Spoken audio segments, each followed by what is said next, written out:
Noise Radio. Powered by the Connecticut School of Broadcasting. All Noise Radio is an internet radio station that's fully produced by graduates of the Connecticut School of Broadcasting. From modern rock to old school hip hop, country to classical, news, talk, sports, and more. It's the noise you can't ignore. Log on to allnoiseradio.com. Fire up the station. Find out more about your favorite jocks. Get the latest CSB news and more. Plus, you can take All Noise Radio with you on the go for free. Just download the Live 365 app to your iPhone, iPod Touch, or BlackBerry and search All Noise Radio. Check out tomorrow's broadcasters today at allnoiseradio.com. Powered by the Connecticut School of Broadcasting.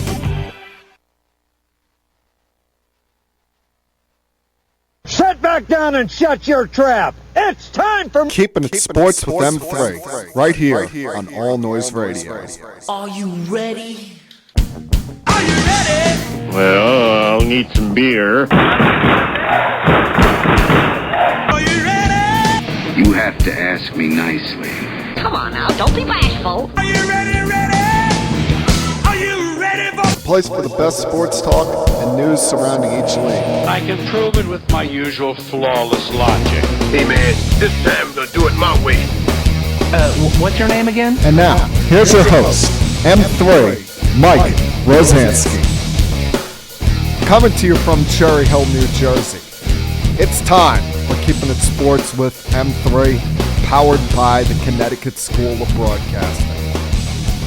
Good afternoon, everyone. Hope everything's going well for you here on this Monday, the 14th day of October.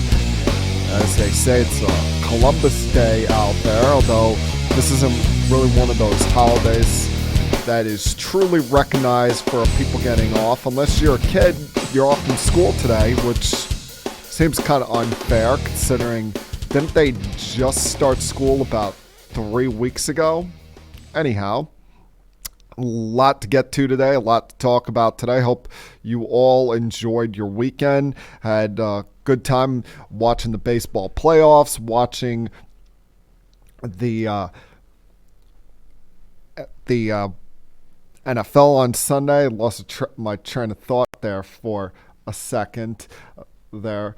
And just overall enjoyed life because this was a very happy weekend for yours truly. Baseball, this ALCS and NLCS getting going, advancing to the Final Four.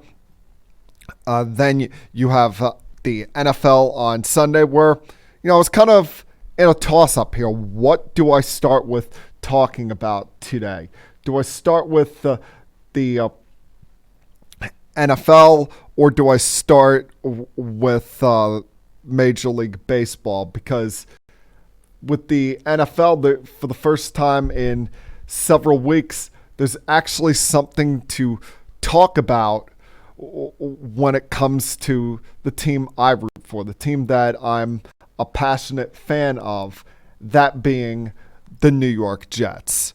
And I guess I'll start there because if you're watching live on either Facebook or Twitter right now, you could see that I'm in a Jets t-shirt, in a Jets hat, and I normally don't wear Jets gear unless it's game day, unless it's Sunday afternoon, Monday Night Football, Thursday night game, the deal there.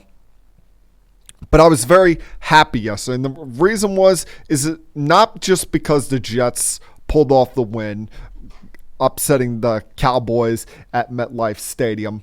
No, it was because the fact for the first time in a month, I saw real competent football game being played by the New York Jets. For the first time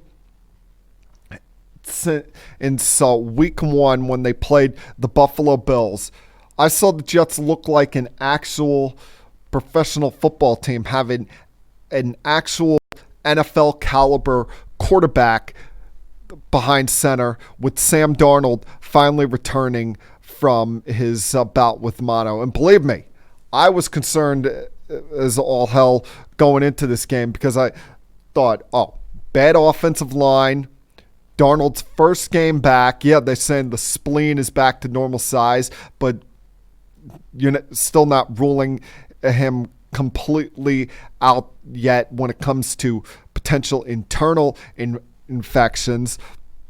And the Cowboys have a pretty good defense. The Cowboys have had statistically one of the better defenses in the NFL so far this season. Well, all of that, potential worry, potential fear was blocked out, put away, because with Darnold returning yesterday, and yesterday wasn't so much as so about winning. Yesterday was him getting back out there, getting back into the field of an NFL game. With Darnold returning yesterday, it brought a sense of energy, brought a sense of hope with this team. I mean, you saw it from kickoff on. I mean, the crowd seemed alive. The crowd seemed energized by Darnold there. I mean, some of the energy may have been due to the fact that the stadium was half filled with Dallas Cowboy fans, but still there was an overall positive, infectious vibe with Sam Darnold being back out there for the Jets yesterday, and he looked like he didn't miss much of a beat. Looked particularly sharp, connected with several throws downfield, and that was one of the things that you pulled your hair out with when it came to the Jets for the last month. Whether it was the few minutes we saw Trevor Siemian out there against the Browns, or the last couple of games with Luke Falk. They were never taking shots down the field. It was an ultra-conservative offense where everything was thrown to a receiver at or behind the line of scrimmage, never opening up the playbook and taking a chance. And I get it. Siemian is a backup quarterback.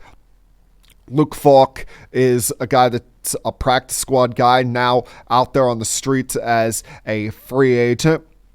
But still, with some of the weapons that the Jets have on this team, mainly Le'Veon Bell, Robbie Anderson, Jamison Crowder, even the short time that we saw Quincy Enunwa, you would have liked to have seen them use those weapons more, take advantage of that more. I mean, Adam Gase is supposed to be a quarterback whisperer, but he finally got his quarterback on the field yesterday, finally got to run his offense the way he's wanted to do so. And they took shots downfield. I mean, the most notable one, of course, is going to be the 92-yard throw, catch, and run to Robbie Anderson in the second quarter, which this is where the game really all changed. This is where you felt as a fan of the Jets, even though it was only the second quarter, this was the point where you said, the Jets can win this game. The Jets look like the better team on the field. Yes, sir, and it helps when the Cowboys lose Amari Cooper after about 3 plays due to a hamstring injury, or a groin injury, I think is what they're officially calling it. They're without the Cowboys without their 2 of their starting offensive linemen. And the Jets on offense were able to take advantage of a Cowboys defense that in the last couple of weeks has been exposed. But the Jets, as I mentioned, the turning point of the game was before the Anderson 92-yard touchdown, when on 4th down from I think it was the Jets 7-yard line, Cowboys decide to go, and I'm still not even sure what the play here that Jason Garrett was trying to run, whether it was some kind of RPO, whether he was going to snap it off to Zeke Elliott, whether that was the plan, some kind of option play there, or they were just having Dak run up the middle as a battering ram. But got stuffed out by Jamal and Quinnen Williams. You have following on the first play of the next drive, the 92-yard touchdown by Robbie Anderson. You got a quick 3-and-out by the defense to get the Cowboys off the field. And the Jets capped the quarter off with a 61-yard drive with a Ryan Griffin touchdown. Ryan Griffin mostly playing due to the fact that somehow, some way, Chris Herndon gets injured while he's suspended. Gets a hamstring injury when he's not even doing anything really football related. So his suspension ends and he's still not available because he's injured now for the next 2 weeks, which is kind of a bummer there. But Jets showed a lot of life, showed a lot of energy in that first half, kept the Cowboys to mostly field goals, especially at the end of the half when they forced Brett Maher to hit a 62-yard field goal.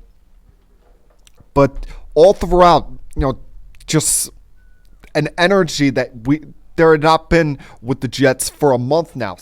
Ever since the announcement that Darnold was going to be missing time due to mono, there was just the feeling of, oh, you're going in to watch a funeral. There was just the feeling of, oh, the Jets have no chance whatsoever. And those feelings went away from the onset in the first half, yes sir. Now, second half was where a lot of my issues with the Jets started to creep up. Like, number one, you have a 21-9 lead in the third quarter. Dallas just missed a long field goal attempt of about 40 yards, and you're not running the ball enough there. Dallas had taken a lot of time up to start off the half. They had to settle for a 40-yard field goal attempt. Maher misses it to the right. Figured that maybe get the ball in Le'Veon Bell's hands a little bit more, run the ball, start winding down the clock. That's a point where I want Adam Gase to be a little more conservative. Instead, he's deciding, all right, I'm going to have my quarterback go out there, throw it over 30 times, not rely on the running game a lot. When you're a team looking for your first win, you got to do what it takes to win, not what it takes to show that you're smarter than everybody else. And it was a 7-play drive. 6 plays were passes. The final pass turned out to be an interception by Jordan Lewis that led to another Cowboys scoring drive there and kind of woke them up a little bit to the point where it was cringe time if you were a Jet fan there in the fourth quarter when they got it to 21-16. Even when it was 24-16 after the field goal by Ficken, you still didn't feel confident as a Jet fan because we've seen this movie way too often where they blow these leads late in the game. But that led to what turned out to be another problem. On the final drive, the defense playing their ass off, but they were out there playing against two different teams. The Cowboys and the referees. The fact that there were 3 pass interference penalties and a roughing the passer penalty. Jamal Adams gets called for 2 penalties on the drive. He's looking around, asking himself, can I even play football anymore? These are clean, legitimate hits. Both the roughing the passer penalty got called on him, and the pass interference penalty. That essentially was what got the Cowboys down the field because they had nothing. Remember, at one point, they were dealing with a 1st and 27, and that got them into the red zone when another unnecessary pass interference penalty was called on them by the officials. But, hey, they got the makeup call there when, after what looked like it was going to be the game-tying touchdown, on the 2-point conversion, Jamal Adams, the blitzes Dak Prescott, and they don't call what probably could have been a pass interference call against Marcus May on Jason Witten. get a little bit lucky on the following onside kick when the ball bounces off Demaryius Thomas, and it takes him 2 reaches to grab the ball on the ground and hold on to it, because if he would have fumbled it there, Cowboys probably get a field goal attempt out of all of this, and we're talking about the most Jet-like loss in the history of the franchise. But other than that, it was all the way around positive vibes for this team yesterday. And I was jokingly talking trash with a lot of Cowboy fans as heading out to the parking lot. Me and all my friends that were at the game with were talking a lot of trash, calling them the Cowgirls, saying get them back on the bus, send them back to Dallas, a lot of stuff like that. I even went as far as going from 0-4 to 12-4, kind of stuff like that. Our first time we get to talk some trash this year, because this team had been so awful through the first 4 games of the season, so it felt good to see them finally get a win. But my main thing going forward when it comes to this team for this year, because they're not going to go 12-4, they're not going to be a playoff team, anything like that. But 2 goals with this team. One is the development of Sam Darnold, to continue the growth of this kid, because as many of you know, I've been a huge fan of his since his freshman year at USC. Hell, it was after a game in his second season when they came back and beat Texas at home that I'm texting my brother an emoji of the T.O. Infamous T.O. press conference where he's crying about Tony Romo saying that's my quarterback, and I was saying that to my brother back then. I know he had injury last year, had this little setback early on this year, but we got to see this kid play. We got to see him develop, continue to grow, and turn into that quarterback that I think he can be. The other goal is I just want to be a pain in the ass, or I want the Jets to be a pain in the ass, meaning I want them to be that team where teams look at them on the schedule and they're not, a playoff team, but the opposition realizes, oh damn, we got the Jets on the schedule. That's not an easy win there. That's going to be a pain in the ass to deal with there. Where we're potentially at the end of the season, being a spoiler for teams. Let's see the Jets, go on a run here. Let's see them. They got 11 games left in the season. I know the schedule gets easier in the second half. Let's see if they can get the 7-8 wins and be that kind of pain in the ass that causes problems for other teams' playoff hopes. And you look at the games they got coming up the next couple weeks. Next Monday night, it's going to be a very difficult challenge. It's going to be problematic for this team going up against the New England Patriots. No matter how much Tom Brady has seemed off the start this year, what problems they possess on their offensive line right now, they still have been the best defensive team in the league so far this year. Let's see if maybe they can pull off a miracle. And then the week after that, you got Jacksonville coming up that kind of ends this 7-week gauntlet to start the season I've talked about before the schedule gets lighter. But Jacksonville's still, that's not, a game where you're looking at it and saying you can't win, because as we've seen the last couple of weeks, it's starting to look like maybe a little of that pixie dust, maybe a little of that magic that Gardner Minshew had become being such a lovable story. Maybe some of that magic is starting to wear off there. So why not the Jets? Why can't they go on a little bit of a run here and at least have somewhat of an exciting season as they continue the development of this quarterback? That's what I want to see. That's what I hope to see. That's what I expect to see as this season goes on here. I also want to see them, can they get the ball to Ty Montgomery a little bit more. Ty Montgomery was brought here to be the backup running back, and you thought that there were going to be packages where him and Bell were going to be on the field together. He's shown in the past he can be an explosive player.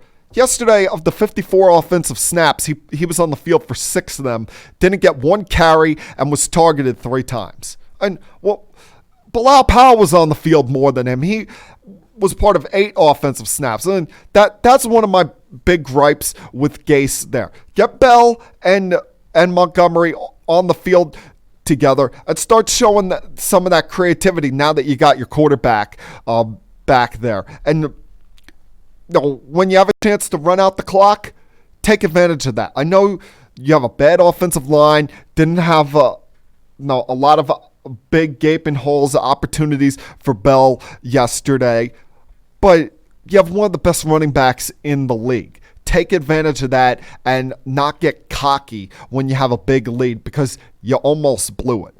Thankfully, they didn't. All right, I'm going to take my first break here. We got a lot left to get to today. Give you some thoughts on both the AL and NLCSs that have gone started over the weekend.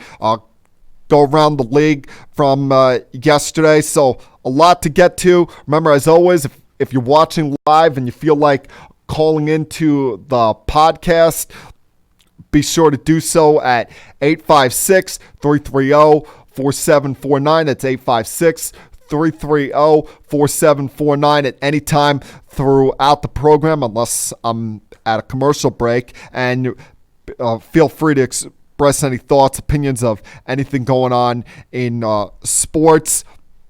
So, everyone, sit back, relax, and continue keeping it sports with M3.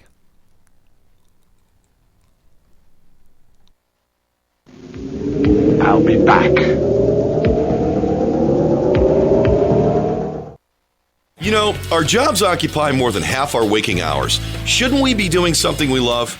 Call Connecticut School of Broadcasting at 1-800-TV-RADIO or log on to gocsb.com. Since 1964, Connecticut School of Broadcasting, with a network of 12 campuses from Massachusetts to Miami, has helped place thousands of grads as DJs, sportscasters, entertainment reporters, behind the scenes in audio and video production, every aspect of the broadcast media. Connecticut School of Broadcasting has trained men and women of all ages and backgrounds in a matter of months, not years. Learn by doing from area radio and TV pros. Call 1-800-TV-RADIO or log on to gocsb.com. Remember, it's never too late to love what you do. Day and evening classes begin soon. Get trained. Get connected now.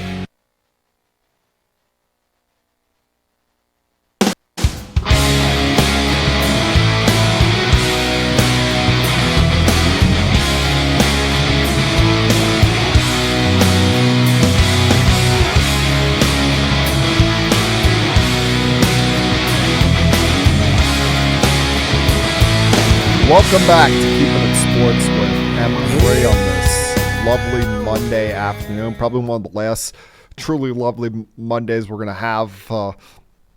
As it looks like the colder weather is starting to come through. Now, if you are watching on Facebook right now, you're looking at me and saying, what the hell is up with that guy's face? Why does he have that big scratch? Why does he have that big gash on his face? For those of you watching on Twitter, I'm going to show you that real quickly. See that right there on the left side of my face? Well, there's a very interesting story that goes with that.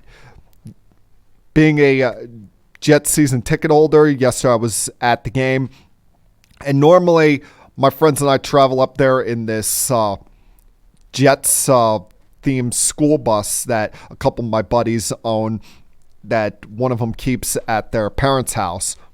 Unfortunately, we weren't able to drive it up there yesterday because there were issues with the brakes that thankfully we figured out about as we were in the driveway, and didn't get on any major roads there, because it could have been a disaster, believe me, to keep a long story short there. So I'm we had to take all the stuff and put it into 2 cars. My buddy Joe's car carried half the stuff along with a couple of our friends, and me and my boy Steve took the rest of the stuff in my car since I have a CRV that can fit a lot of stuff in there. They went ahead of us to go guard our spot in the parking lot. We made a couple stops along the way at a Dunkin' Donuts and then a sub shop to get stuff for the tailgate. While we were at the Dunkin' Donuts, I went outside to go get my charger out of the back of my car so I could charge my phone on the way up. And this is where the problem started because of how careless I am and how much I wasn't paying attention. I go to open the door to my car. I'm looking off to the side, and I whack myself in the face with the edge of the door to my car. Steve comes out of Dunkin' Donuts, sees the side of my face bleeding, and it's like almost speechless. Like he can't even believe that A, that happened, and B, like, what the hell did you do to yourself?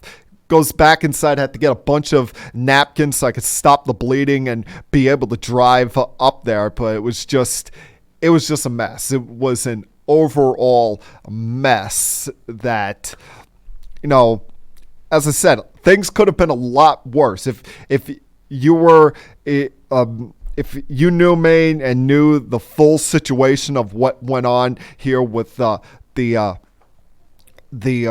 issues we had with the bus, we did not discover those issues before we left for the game.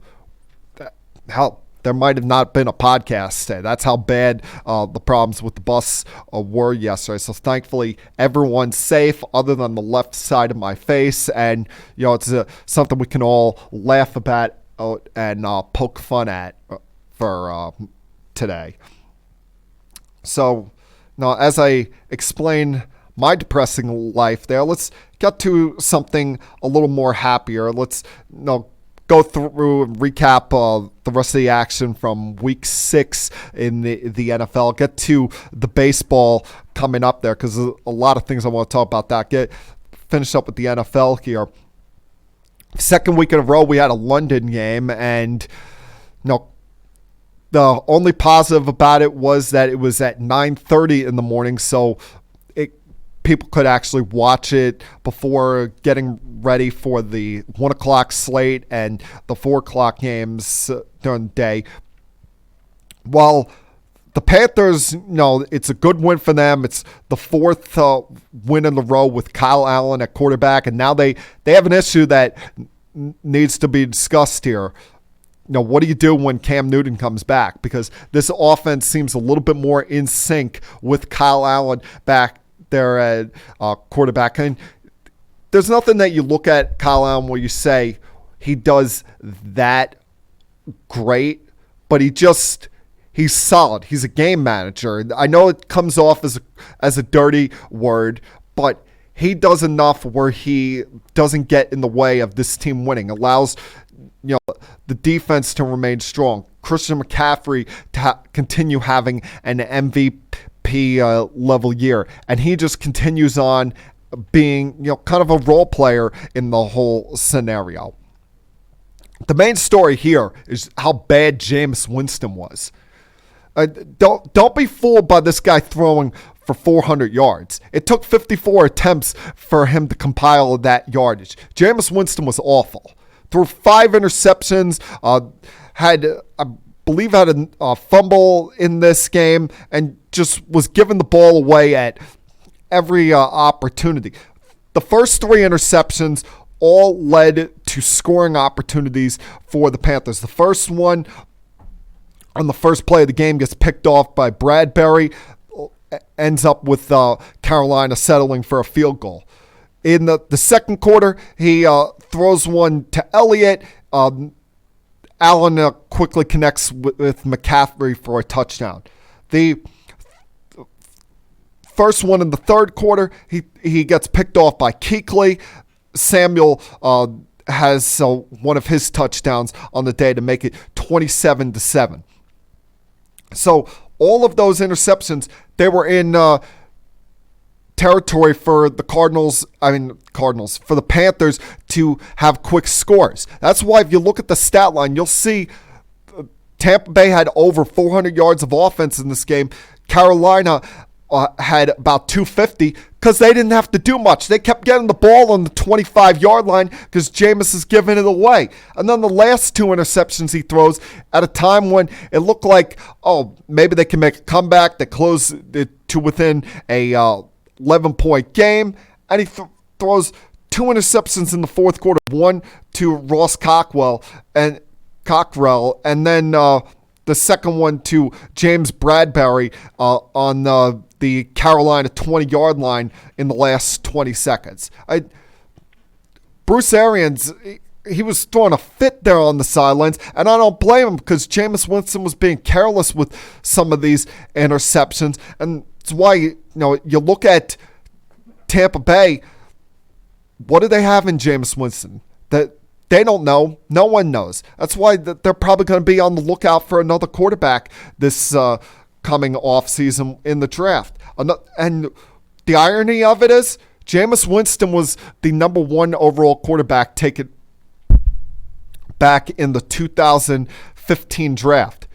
The number 2 overall pick in that draft was Marcus Mariota. And the Tennessee Titans are probably going to be looking for a replacement at quarterback in their own right, because yesterday they lose to the Broncos 16-0, and the story was not the Broncos getting the win, defense putting up a shutout. The story is the fact that Mariota was so bad through 2 interceptions, one early in the third quarter that got him benched for Ryan Tannehill. It's one thing to get benched, but to get benched for Ryan Tannehill, that's just rock bottom there for Mariota. And this is a year for both Mariota and Winston where it's contract years for them, and their teams look like they're going to be ready to move on because these guys have never shown that they were truly deserving of that first and second overall draft pick.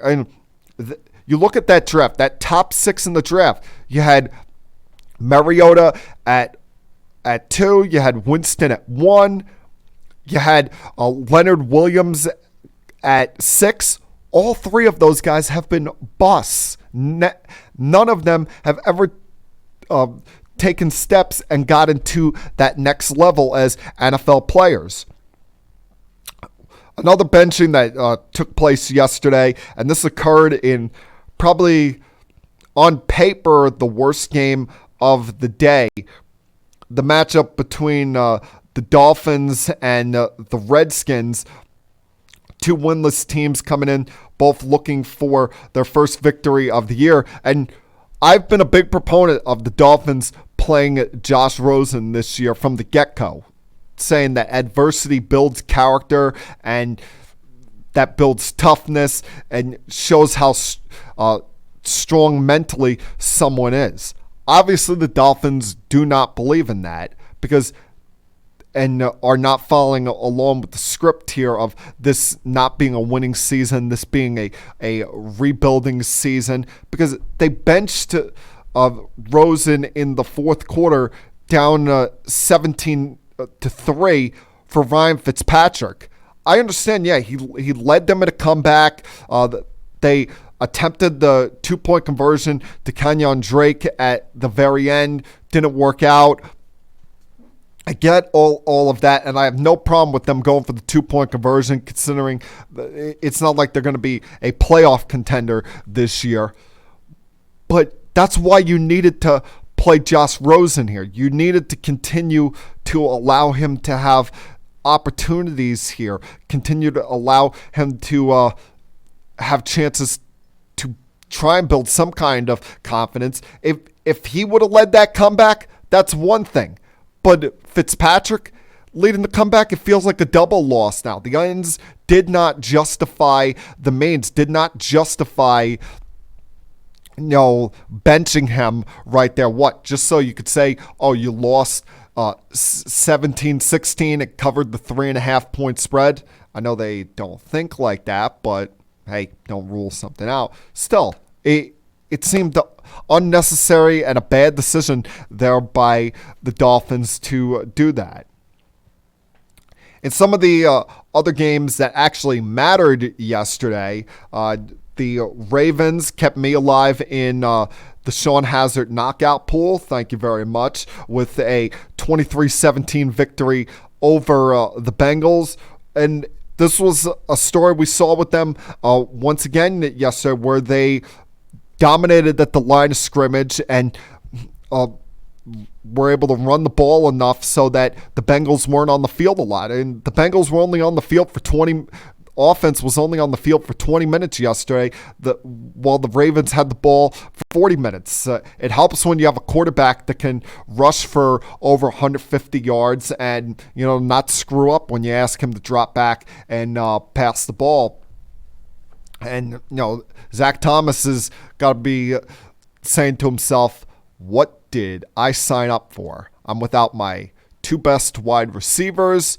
I'm with a quarterback who at one time was good and now has seen his best days pass him by, and we're 0-6. They're going from being the Bengals to back to being the Bungles once again. But hey, misery enjoys company, and their loss is Baltimore's win as they can continue to build this lead in that AFC North, which it looks like they could run away and hide in it, because the Browns yesterday had a second bad loss in a row, this time at home to the Seahawks. And they jumped out to such an early lead, had a 21-7 lead in the second quarter, and then Mayfield throws 3 interceptions. A couple of them were tipped, weren't completely his fault. But he had a chance to make up for it at the end in the last 2 minutes. They got the ball with 2 minutes to go. I think I had one timeout left at this point, and it gets picked off by KJ Wright at their own 20-yard line. And from there, Seattle is just like, all right, we don't have to do much anymore. We can just settle for this and pick up a W, get themselves to 5-1. You realize that Seattle's only loss this year is a game in which they face the Saints. The Saints' first game without Drew Brees, where they were starting Teddy Bridgewater, and Seattle put up over 500 yards of offense at home and still lost. Now they're 5-1. You have Russell Wilson right there in the mix of the MVP conversation, though I would argue that he is the lead for the MVP conversation, considering his team's 5-1. He has not thrown an interception yet this season, has thrown for, about 14 touchdowns. He's passed for 1,700 yards. He's still shows the scramble ability every once in a while, and just that team has gone from the last several years from being Legion of Boom to being Russ's team, and we shouldn't be surprised about this because he's done nothing but win and perform at a high level ever since he came into the league. I mentioned the Saints a moment ago. It shows you what good coaching can do for a team, because the Saints have not missed a beat since losing Drew Brees. Now, I know no one's going to fully replace what Drew brings to the table, but Teddy Bridgewater has been awesome since taking over as starting quarterback since the Brees injury. He had another good game yesterday, throwing for 240 and a touchdown. Got his 4th win as a starter against Jacksonville. Jacksonville, who's starting to look like that magic is running out there on Gardner Minshew, getting shut down yesterday. Threw a bad interception and didn't get a big performance by Leonard Fournette, who only averaged about 3.5 yards per carry. Plus, doesn't help when you're inefficient on third down, as they were. And now you look at Jacksonville starting to head in the wrong direction. When we thought they were starting to pick things up a couple weeks ago, have now had back-to-back tough losses, with last week to Carolina with the failed Hail Mary at the end. Now this week to the Saints. And the Saints, we thought they were going to fall apart with the loss of Breeze, but they've thrived. When Breeze went down in week 2, the thought was, all right, just tread water till he comes back, then go on a run to end the season and sneak in as a wild card. Well, they've gone 4-0 without Drew Brees, and it sounds like he could be back in 2 weeks. So he's could become back to not be the savior, but just continue what's been a fantastic run for this team, taking advantage of the fact that the Buccaneers look like a team that's going to be in the top of the draft next year, and the fact that the Atlanta Falcons cannot get out of their own way. And you thought last week was bad enough, losing as bad as they did to the Texans? How about trailing 27-10 to the Arizona Cardinals, making a fantastic comeback in the fourth quarter, in which Matt Ryan is battling his ass off, throwing for over 350 and 4 touchdowns. Finally starts getting in a groove with Hooper and Freeman. They get what looks like it's going to be a game-tying touchdown in the last 2 minutes, and Matt Bryant misses the point after. This looks like it's rock bottom for the Falcons, and it looks like what they're doing right now, in all likelihood, is going to cost Dan Quinn his job in the long run, with a team that had division, winning the division and being a contender in the AFC as in the NFC, as their goals coming into the season. It looks like anything but that right now, with a team with that much talent on it to be 1-5. Embarrassing. Absolutely ridiculous. Let's see. Nice win for the Texans yesterday against the Chiefs, coming back from a 17-3 deficit early on. Things really got turned around when Mahomes threw a bad interception, leading 17-3 in the second quarter, I believe. I'm looking at that right now just to make sure I got my facts straight. It was at 17-9 where he threw the interception to Deshaun Gibson Sr. At the Houston 32, when it looked like they were going in to have a 2-touchdown lead once again. That gave Houston a little bit of life there, and Watson and Hyde were able to get this team right back in it.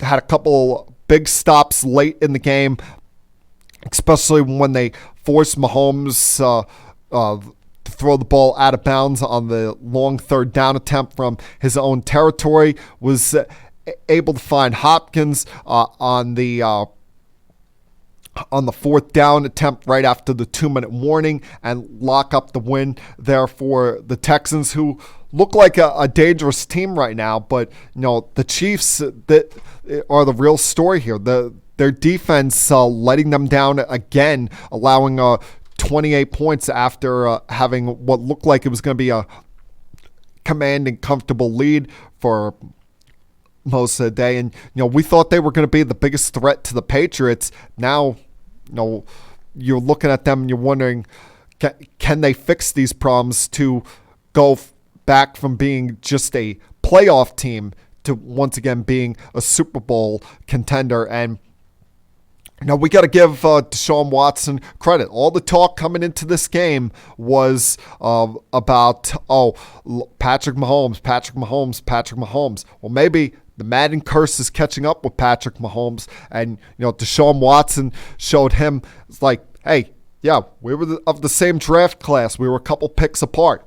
Watch what I can do, man, as he accounted for 3 touchdowns yesterday in the big comeback victory there. So, good win for the Texans there as they attempt to continue to keep pace there in the AFC South. And 2 more before I take another break here. It's either Kirk Cousins is listening to the press clippings too much, or the coach is pulling the reins off of him, because the last 2 weeks he's been just chucking the ball down the field at free will, and did again yesterday in their blowout victory over the Eagles, throwing for 300 yards and 4 touchdowns, including in the second quarter when he threw 2 long touchdowns to Stephon Diggs to account for most of the yardage in that quarter. And Diggs, maybe he's having second thoughts now of wanting out of Minnesota, because remember a couple weeks ago, Stephon Diggs was saying, maybe I want to get traded. Maybe this is the place for me. Well, now back-to-back weeks where Kirk Cousins hasn't been in the way of the team winning, and has been one of the leading factors of this team now being at 4-2. And I think we all need to start showing a little bit of respect for the San Francisco 49ers, because they're the only undefeated team left in the NFC.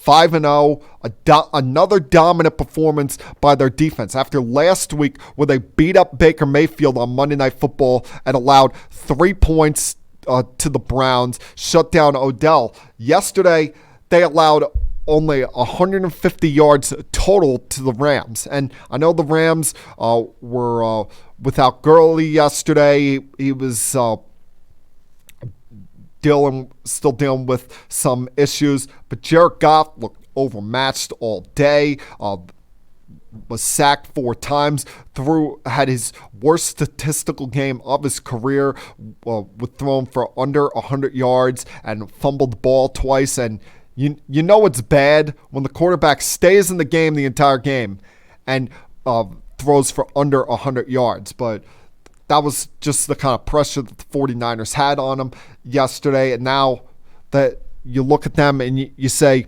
hey, maybe they're the class of the NFC West. Maybe we're getting back to what we saw, 6-7 years ago, where it was 49ers and Seahawks running this division. Because you look at the Rams right now. Goff has not played well since getting the contract extension.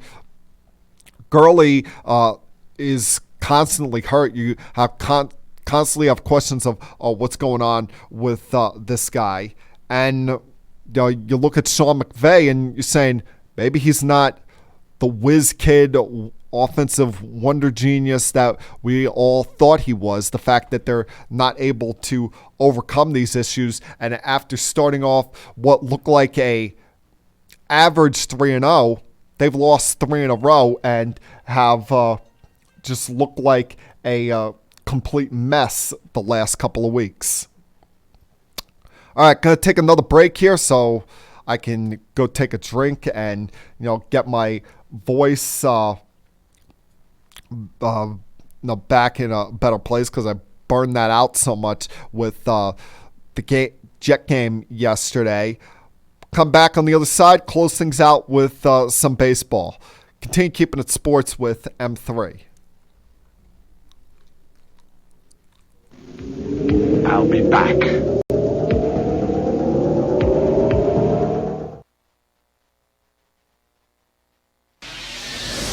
Connecticut School of Broadcasting founder Dick Robinson. You know, the media business has changed a lot since we opened our doors in 1964. Now media content is everywhere, on air, online, on the go. More than ever, companies are looking for people to help drive this new media. At Connecticut School of Broadcasting, you'll get hands-on training on the latest software and equipment in a matter of months, not years. Connecticut School of Broadcasting has placed thousands of grads in broadcast media careers. It's all about versatility. You see, at a radio station, if you also know how to shoot, edit, and post videos, you become a pretty hot commodity. That's the training you get at Connecticut School of Broadcasting. Connecticut School of Broadcasting with locations up and down the East Coast from Massachusetts to Miami. Call 1-800-TV-RADIO or log on to gocsb.com. Connecticut School of Broadcasting, the nation's oldest and largest group of broadcast media schools, redefining training in radio, TV, and new media. Get trained. Get connected.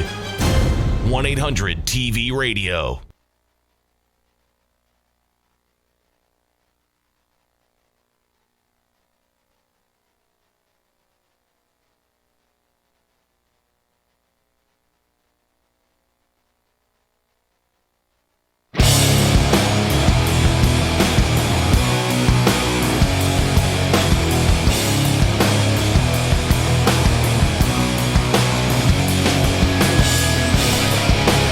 Welcome back to Keeping It Sports with M3. Only a few more minutes left here, but still some time to get to some Major League Baseball talk.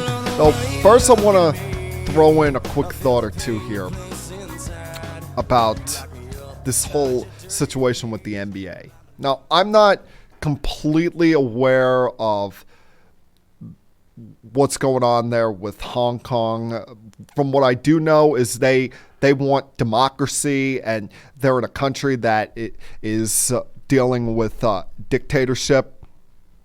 And I understand how, it comes across bad with people from our country coming into their country with someone saying, "Oh, I support Hong Kong," and with the Rockets general manager Daryl Morey putting out that tweet there saying, "I support Hong Kong, stay strong," and everything that went along with that. I understand where they can get offended by one of our people coming over there and expressing their beliefs. But the problem I have with this is the fact that, how, I don't know if you want to call it gutless or how silent the NBA has become on this issue, when the fact that you have their officials, trying to enforce their beliefs upon us. It's one thing, that's kind of being hypocritical. You don't want us enforcing our beliefs, our way of life on you. That's fine. But don't come at us and say, "Oh, you can't say this over here," and prevent that. Like, what you call it? The last week or so, when you had players over there in China for some of these games that were taking place, the Rockets played some exhibition games over there. The Nets and Lakers played exhibition games over there. The likes of LeBron James were silent on these issues, and he is usually very outspoken with some of his political beliefs. Back here in the States, Steve Kerr and Greg Popovich, who normally can't wait to rip our president whenever he does something on a daily basis, remain silent. And Steve Kerr was saying that, I got to read up more on the situation to have a better understanding of it. Well, that's fine. You can have a better understanding of what's going on with Hong Kong and the delicate situation is with them and the controlling power over them. Just, still feel free to speak your mind on saying, it's garbage that they're trying to put the muzzle on us from speaking over there. All right. We're not their citizens. We're just there as, if you want to call it, invited guests, or just there on business, playing games, that's fine. But don't try and put the muzzle on us from expressing our opinions, our beliefs, our values, thinking that just because we got into business with them, because China is one of the NBA's biggest business partners across seas, don't think that just gives you the right, the power to put the mute button on us and stop us from our American beliefs and our American ways of life and our American ways, our right to freedom of speech and expressing that at any time. I mean, it's almost like the NBA has run scared on this entire issue and handled everything poorly over there. Like, last week when there were press conferences or interviews, if there was anything that was asked that wasn't about basketball, if you tried to ask, what's your opinion on this situation, a reporter's question was completely shut down. It was a PR nightmare by the NBA, and quite frankly, an embarrassment to watch as an American citizen over here. And kind of what happens sometimes when you involve money into a situation. I'm going to take one more break here. I thought that was going to be my last break of the program, but kind of try and recollect myself. We'll come back on the other side and close things up truly with basketball. Continue keeping it sports with M3. In 48 years, Connecticut School of Broadcasting has helped place thousands of people, just like you, in exciting careers in radio, television, and the new media. At Connecticut School of Broadcasting, our hands-on approach is different. It's designed to have you spend less time in the classroom and more time in the studios. From the first day, you'll work with state-of-the-art equipment. Learn by doing from our team of industry professionals who come from their studios to ours. The best part about it, you'll learn it all in a matter of months, not years. Connecticut School of Broadcasting has a network of 12 campuses from Massachusetts to Miami. Remember, it's never too late to love what you do. So do what I did. Call 1-800-TV-RADIO. Step into the fast-paced world of the broadcast media. Day and evening classes begin soon. Connecticut School of Broadcasting. Get trained and get connected now. Call 1-800-TV-RADIO or log on to GoCSB.com.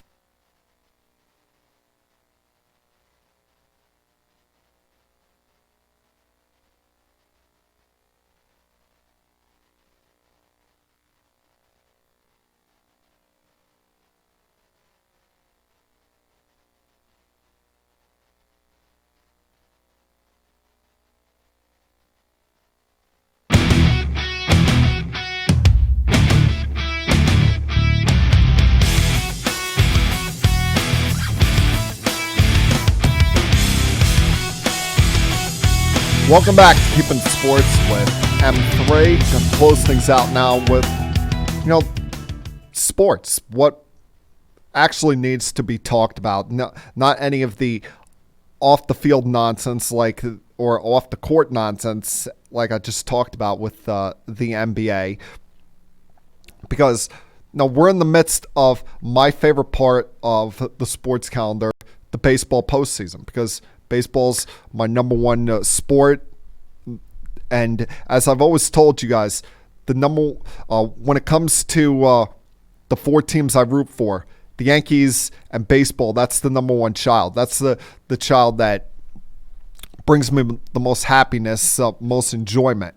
Now, there hasn't been much to enjoy if you're in the National League side of things of the championship series, unless you're a huge component of pitching. If you're a huge fan of pitching, then this is the series for you. If you want offensive fireworks, go somewhere else, because we've seen anything but that through these first two games, with the Nationals getting off to a stranglehold of a 2-0 lead in this series. They won on Friday night 2-0 with a beautifully pitched game by Anibal Sanchez. Now, Michael is on the other side. He pitched well for the Cardinals as well, gave him every opportunity to win this game.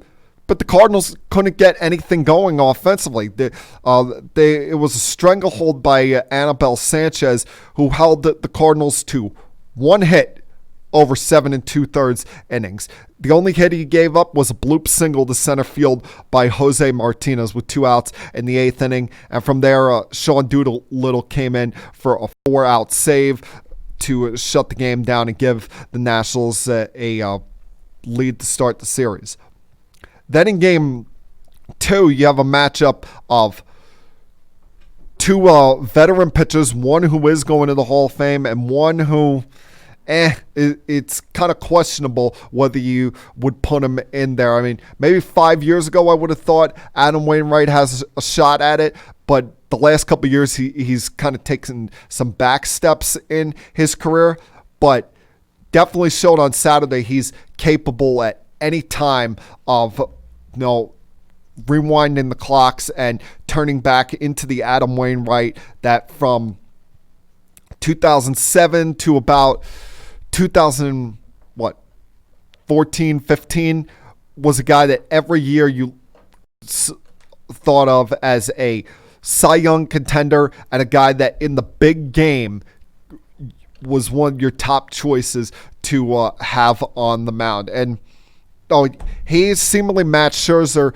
pitch for pitch. Scherzer, once again, just like Sanchez, took a no-hitter into the later stages of this game. Probably wouldn't have been allowed to finish it because of the high pitch count he had built up, but through 5 innings had a no-hitter of his own. And this is a weird stat that I saw. The last time that this has happened, where in the first 2 games of a league championship series or a playoff series in general, where pitchers on the same team in the first 2 games threw 6 no-hit innings, or was it 6 no-hit innings in the first game and his teammate followed up with 5 no-hit innings the next game. The last time that happened was 2013.